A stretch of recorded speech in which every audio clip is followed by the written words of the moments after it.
Hello tout le monde, j'espère que vous allez bien.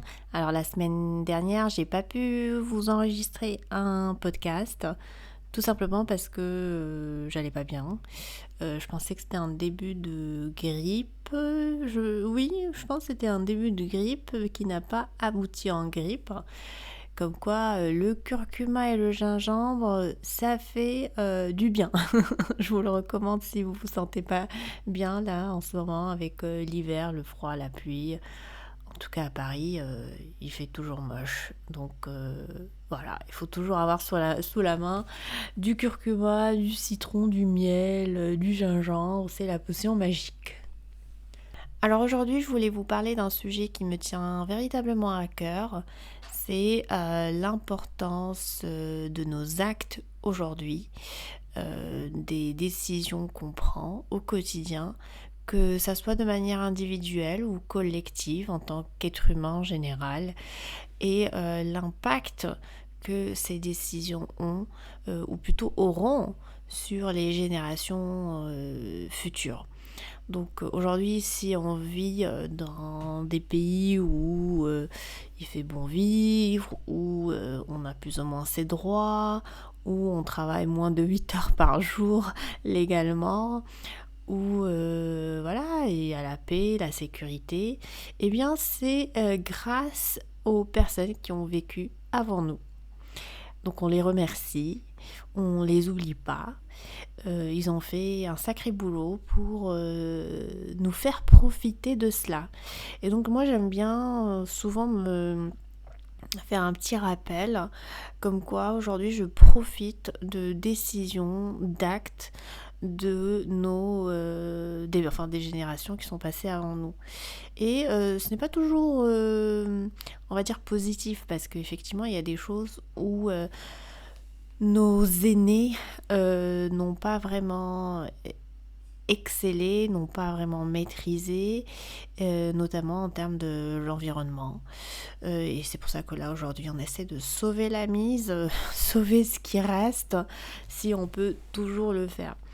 Donc oui, chacun de nos pas, chacune de nos décisions, chacun de nos actes a non seulement un impact sur nous, mais un impact également sur nos enfants, nos arrière-petits-enfants, enfin les générations à venir. Donc il faut vraiment prendre la chose au sérieux et ne pas se dire bon bah moi je vis qu'une fois, après je m'en fous, après moi le déluge. Non. Non, il faut en être conscient, il faut prendre les décisions de manière très consciente. Aujourd'hui, on vit à l'ère de l'information, donc on peut plus dire ah bah je savais pas. Il suffit de pianoter sur votre ordinateur, votre téléphone, poser les questions que vous voulez, soit à Google, soit au chat GPT. Vous allez recevoir des réponses, et puis vous pouvez comparer les sources. On n'a plus cette excuse en fait. On n'a plus cette excuse. Parfois je me dis ah bah oui, franchement pour les gens qui sont ignorants, la tâche est beaucoup plus facile pour être honnête, parce qu'ils n'ont pas à analyser toutes les possibilités et analyser leurs décisions. Mais en effet, pour les personnes qui sont lettrées, les personnes qui sont avisées, les personnes qui sont connectées, bah là, on n'a plus le choix.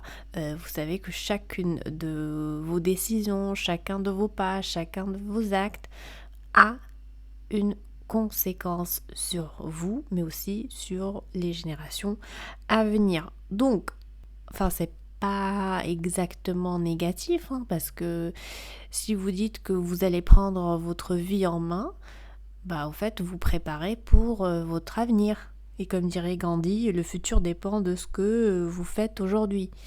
Donc si vous avez envie d'avoir un futur, un avenir joyeux, radieux, bah il faut travailler aujourd'hui pour pouvoir y arriver. Ça n'arrive pas en un claquement de doigts. Donc vous êtes responsable de votre vie, vous êtes responsable de vos actes. Ça c'est hyper important, on ne peut pas toujours dépendre des autres sur certaines choses, et notamment sur le plan de votre carrière, votre entreprise. Là vous devez prendre en main ce projet-là et en faire une priorité. Donc si vous avez pensé à créer une entreprise et que vous ne l'avez toujours pas fait, on est en décembre 2023, alors posez-vous et posez-vous des questions. Pourquoi vous ne l'avez pas encore fait? Qu'est-ce qui vous en empêche?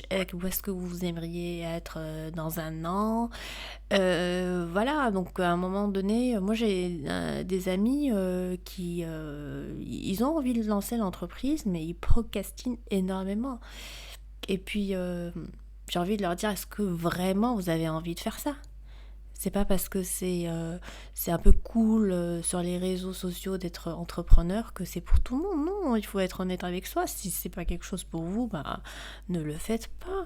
Mais si vous en parlez et vous ne le faites pas, vous ne passez pas à l'acte, bah là il faut commencer à se poser des questions.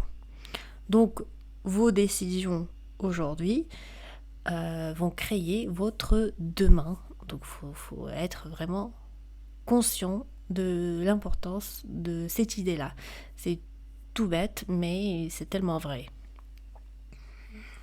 De manière plus collective, oui, nos décisions aujourd'hui impactent notre futur. Et quand je dis notre futur, c'est-à-dire le futur de l'humanité, que ce soit sur le plan des droits de l'homme, la protection des enfants, la paix en général dans le monde. En fait, ça dépend de ce qu'on entreprend aujourd'hui et des idées qu'on véhicule. Parce que l'on veut ou non, on véhicule des idées. Donc autant véhiculer des idées de paix, des idées d'amour, de cohabitation, du vivre ensemble, parce qu'au final, on est la même race. Nous sommes tous des humains. On doit tous vivre sur cette planète en attendant que Elon Musk nous trouve une solution. Donc, faut apprendre à vivre ensemble, à accepter l'autre et puis à respecter les uns les autres. Et ça aussi, ce que vous dites à la maison, d'une façon ou d'une autre, impacte vos enfants, si vous en avez. Donc il faut aussi faire attention au langage que vous utilisez, les idées que vous véhiculez et éventuellement l'impact que cela aura sur vos enfants et les enfants de vos enfants. Donc ça, c'est aussi important.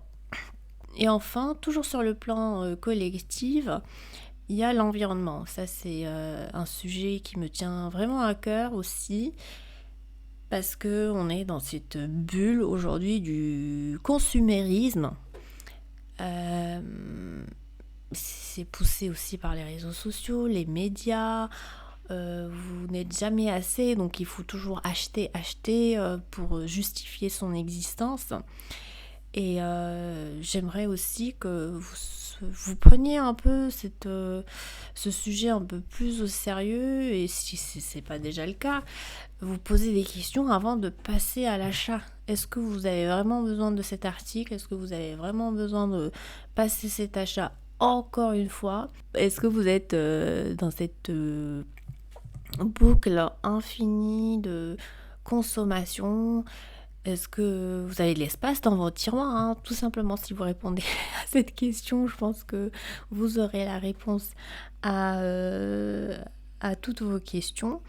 Mais en tout cas, il faut vraiment penser environnement, penser protection de la planète et polluer le moins possible dès que vous le pouvez. Donc ça aussi, en utilisant des moyens plus durables, au lieu d'utiliser la voiture, par exemple, si vous êtes tout seul.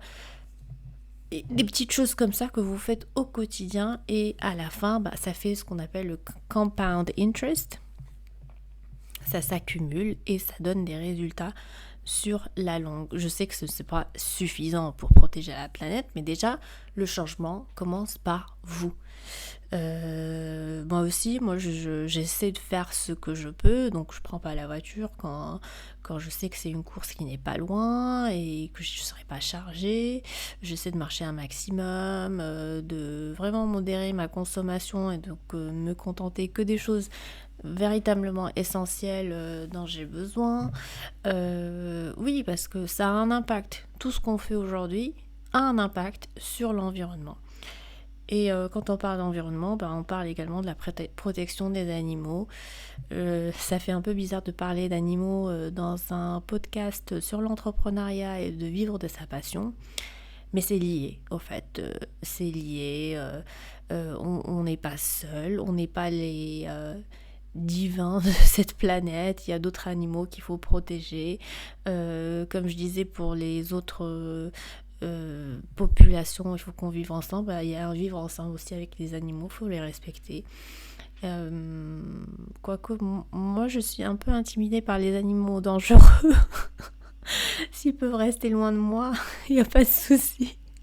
Mais de façon générale, oui, il faut protéger la faune et la flore du mieux qu'on peut dans sa vie de tous les jours. C'est ça qui est important, c'est dans sa vie de tous les jours, vos actions sont importantes. Ce que vous entreprenez au quotidien a un impact sur l'humanité, sur la Terre et sur le futur de nos enfants. Je vous laisse avec une citation de Gandhi. Vous voyez que je suis bien inspirée par Gandhi. Vis comme si tu devais mourir demain. Apprends comme si tu devais vivre toujours. Soyez le changement que vous désirez voir dans ce monde. Voilà les amis, j'espère que vous avez aimé ce petit podcast. N'hésitez pas à liker la vidéo si vous êtes sur YouTube ou à me suivre si vous êtes sur Spotify ou Apple Podcast. Je vous dis à la semaine prochaine pour un nouveau podcast et en attendant, prenez soin de vous. Ciao ciao ciao.